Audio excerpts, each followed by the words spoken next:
विपक्ष एक जातीय एकता की बात करता है, साफ शब्दों में कहूं तो पीडीए की बात करता है। एनडीए गठबंधन के लिए इसका क्या जवाब है, क्योंकि लोकसभा चुनाव में उसका साफ साफ नुकसान हुआ था। वो नुकसान एक अफवाह के चलते हुआ।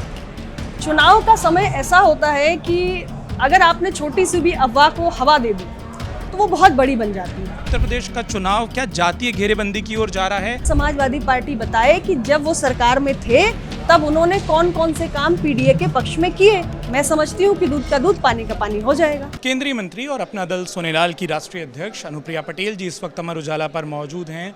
अनुप्रिया जी, संवाद में हमने आपको सुना और बतौर केंद्रीय मंत्री जो सेहत की, परिवार के कल्याण की, लोगों के कल्याण की आपने बातें की, लेकिन एक दूसरा पहलू छूट गया था। हमको लगा कि थोड़ी सी बात उस पर की जाए।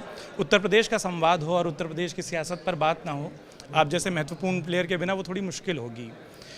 एक चीज़ जिस पर आप बहुत खुलकर बोलती हैं, लोकसभा चुनाव के बाद से हमने देखा, अपनी पार्टी के विस्तार पर आप बहुत ज़्यादा काम कर रही हैं। थोड़ा सा उस बारे में, पार्टियां अमूमन अपनी रणनीति नहीं बताती हैं, पर क्या आप ये स्पष्ट कर सकती हैं कि अपना दल सोनेलाल के विस्तार को लेकर आप लोगों की क्या योजनाएं, खासतौर पर विधानसभा चुनाव से पहले? देखिए, विस्तार तो हर पार्टी चाहती है निश्चित रूप से, और हमारी पार्टी भी चाहती है। विस्तार हुआ भी है, हमारे इलेक्टेड रिप्रेजेंटेटिव्स की संख्या भी बढ़ी है। पार्टी आज प्रदेश की तीसरी सबसे बड़ी पार्टी है, लेकिन केवल इससे हम संतुष्ट नहीं हैं। कार्यकर्ताओं को स्पष्ट निर्देश है कि विस्तार का एक ही फॉर्मूला होता है, जनता के बीच में बने रहें। अगर आप जनता से कटेंगे तो पार्टी का विस्तार संभव नहीं है।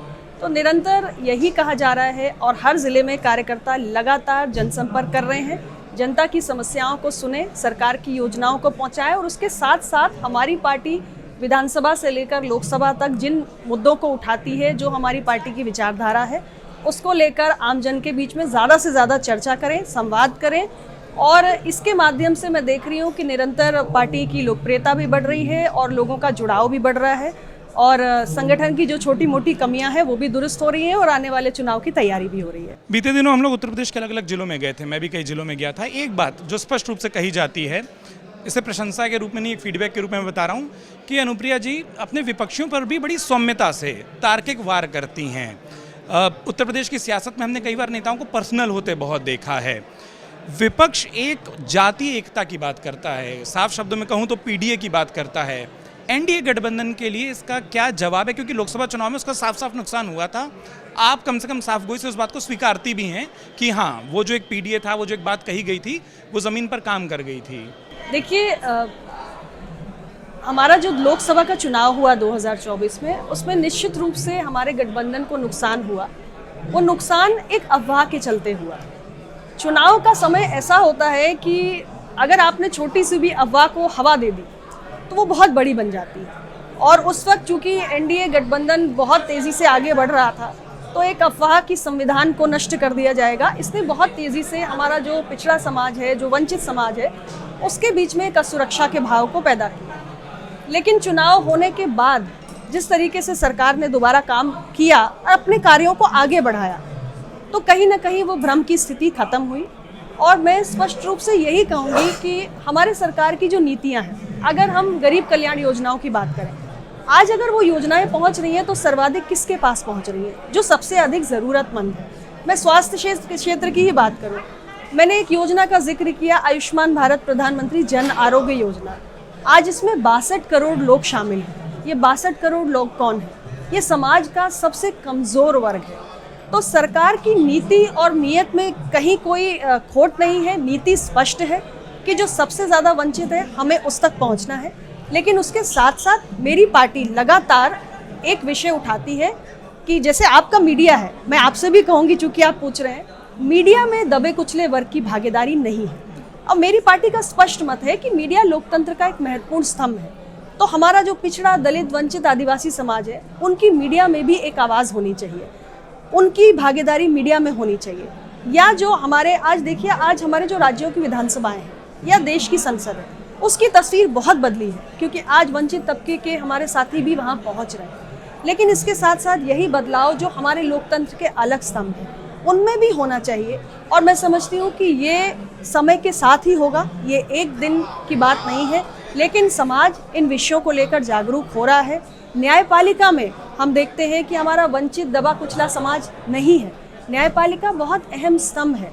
तो निरंतर मेरी पार्टी इन विषयों को उठाती है और मैं समझती हूँ कि समय के साथ ये परिवर्तन भी होगा। हर महीने आप लखनऊ में बैठक करती हैं, मैं सुनता हूं, और ये जो आपने कहा आप वो भी कहती हैं, साथ में आप ये भी कहती हैं कि समाज के हर हिस्से में अपनी पार्टी के कार्यकर्ताओं को कि उन लोगों के ऊपर ज़्यादा फोकस करो, उनको ध्यान दो, उनको आगे बढ़ाओ, जहाँ मदद हो सकती है वो करो।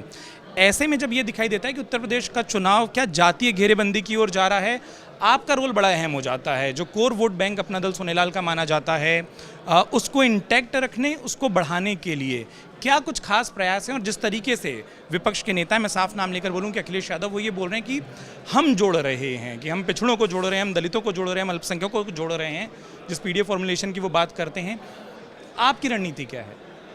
देखिए, समाजवादी पार्टी को एक बहुत लंबा अवसर उत्तर प्रदेश में मिला है। 4 बार सत्ता संभाली है और 4 बार सत्ता संभालना ये छोटा समय नहीं होता।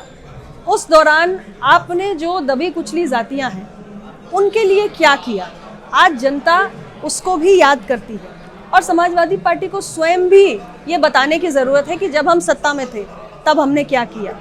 आज आप सिर्फ ये कहते हैं कि पीडीए को एक हो जाना चाहिए और समाजवादी पार्टी को सत्ता में ले आना चाहिए। मैं कहती हूँ कि आप जनता के बीच में जाके इसकी और पुष्टि करिए और बताइए कि जब आप सत्ता में थे तब आपने इसी पीडीए के लिए क्या किया। हमारे पास तो कहने के लिए स्पष्ट बातें हैं कि हम पिछड़ा दलित समाज के लिए क्या कर रहे हैं।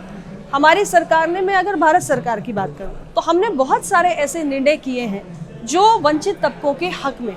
उत्तर प्रदेश सरकार के अंदर जो हमारी पार्टी ने एक विषय उठाया, आउटसोर्सिंग में, संविदा में जो नियुक्तियां होती हैं उसमें जो दलित पिछड़े हैं उनकी एक भागीदारी होनी चाहिए। अपना दल ने एनडीए के सहयोगी के रूप में इसे उठाया और मुख्यमंत्री योगी आदित्यनाथ जी की सरकार ने उसको हूबहू लागू किया। तो हमारे पास कहने के लिए है, हमारे पास कहने के लिए है कि हमारी पार्टी जाति जनगणना का विषय उठाती रही। प्रधानमंत्री नरेंद्र मोदी जी ने इस देश के अंदर 2011 के बाद पहली बार 1931 के बाद पहली बार जातीय जनगणना होने जा रही है।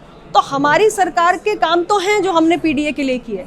उसी प्रकार समाजवादी पार्टी बताए कि जब वो सरकार में थे तब उन्होंने कौन कौन से काम पीडीए के पक्ष में किए। मैं समझती हूँ कि दूध का दूध पानी का पानी हो जाएगा। अपना दल सोनेलाल की सबसे बड़ी ताकत दिखाई देती है उन अंचलों में जिसे हम ग्रामीण अंचल कहते हैं। उत्तर प्रदेश की जो असली ताकत हैं, वहाँ एक विषय इन दिनों बड़ा उठा हुआ है कि पंचायत चुनाव उत्तर प्रदेश में नहीं हो रहे हैं, टल रहे हैं। आपके पास भी फीडबैक आए होंगे, कई ऐसे लोग होंगे जिनको उनके जरिए मौका मिलता है, पार्टी के विस्तार का मौका मिलता है।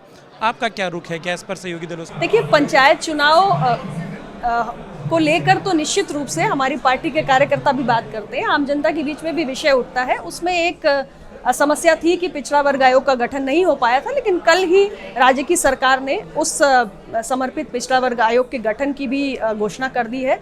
तो मैं समझती हूँ कि ये काम तेज़ी से आगे बढ़ेगा।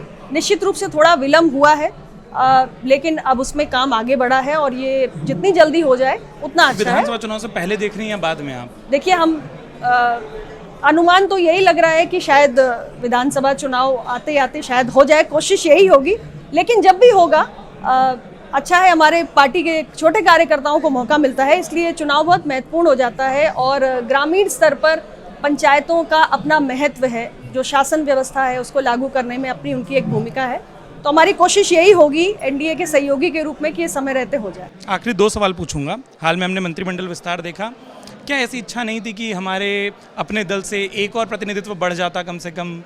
देखिए, ये हमारे एनडीए परिवार के बहुत सारे विषय हैं जो हम अंदरूनी स्तर पे बात करते हैं, और मैं आपको यही कहूँगी कि भारतीय जनता पार्टी और अपना दल के बीच में एक लंबा रिश्ता इसलिए चला है क्योंकि एक सामंजस्य बना हुआ है। बहुत सारे विषय हैं, हम अपनी पार्टी के हित के बारे में जो सोचते हैं, जो बातचीत होती भी है सहयोगी दल से, लेकिन हर विषय को मीडिया में नहीं कहा जा सकता। मैं इतना ही कहना चाहूँगी कि हमारा एक बेहतर समन्वय स्थापित है और आने वाले समय में 2027 में एक बार फिर, यानी तीसरी बार एनडीए की हैट्रिक लगने जा रही है। मैं उत्तर प्रदेश के गांव में गया था, अंतिम सवाल है मेरा वो ये कि कई महिलाएं मिली, बोली अनुप्रिया जी बोलती हैं अपना हक बढ़ाओ, अपनी हिस्सेदारी बढ़ाओ, लेकिन 3 चीज़ें कम करने बोल देती हैं। बोलती नमक कम कर दो, चीनी कम कर दो, तेल कम कर दो। ये क्या फॉर्मूला है? देखिए, ये बहुत ज़रूरी है। अभी आपके इस संवाद कार्यक्रम में भी मैंने कहा कि आप कह रहे हो कि भारत को विकसित भारत बनाना है, उत्तर प्रदेश की अर्थव्यवस्था को $1 ट्रिलियन इकोनॉमी बनाना है। ये अर्थव्यवस्था कौन बनाएगा? आप और हम। अर्थव्यवस्था उत्तर प्रदेश का नागरिक बनाएगा, देश का नागरिक बनाएगा। लेकिन जब स्वस्थ होगा तभी तो बनाएगा। अगर बीमारियों से जूझता रहेगा तो कैसे बनाएगा?